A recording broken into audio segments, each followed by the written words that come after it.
વડોદરાના દિવાળીપુરા કોર્ટ પરિસરમાં ગુરુવા પોલીસ સ્ટેશનના સેકન્ડ મહિલા પીઆઈ CH ચાંસોદરા એક કેસના આરોપી સાથે કોર્ટમાં હાજર થયા હતા, જે અમદાવાદના વકીલ શેખ મોહમ્મદ આદિલ સાથે ઉગ્ર બોલાચાલી થઈ અને વકીલે આક્ષેપ કર્યો કે પીઆઈએ તેમને 2 થપ્પડ મારી અને કોન્સ્ટેબલ દ્વારા ગેરવર્તણૂક કરવામાં આવી, જે ઘટનાને અનુસંધાને ડભોઈ બાર એસોસિએશન દ્વારા ઘટનાને વખોડી પીઆઈ તથા કોન્સ્ટેબલને તાત્કાલિક સસ્પેન્ડ કરવાની માંગ કરવામાં આવી।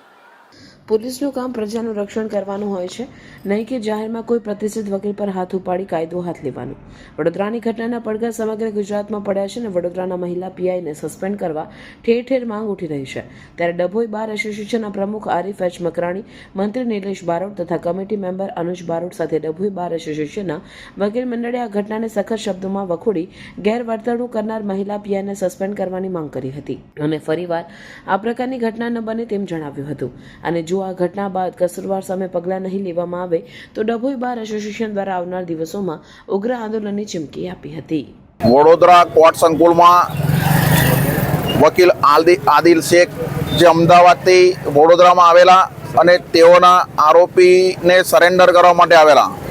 તે માટે પીઆઈ આસુંદરા સાહેબ તથા તેઓની સાથે આવેલા કોન્સ્ટેબલ શ્રી નાઓએ આ વકીલનું અપમાન કરેલું છે અને તેમને 2 લાફા મારી પીઆઈ આસુંદરા સાહેબ શ્રી નાઓએ ગેરવર્તણૂક કરેલું છે। તે માટે અપમાનજનક આ વર્તનથી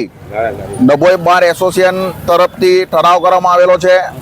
અને આવું અપમાનજનક વર્તનને ક્યાંય પણ સાખી નહીં લેવાય અને પોલીસ સ્ટાફ પીઆઈ આસુંદરા સાહેબ સામે પણ કાયદેસરની કાર્યવાહી કરવી જોઈએ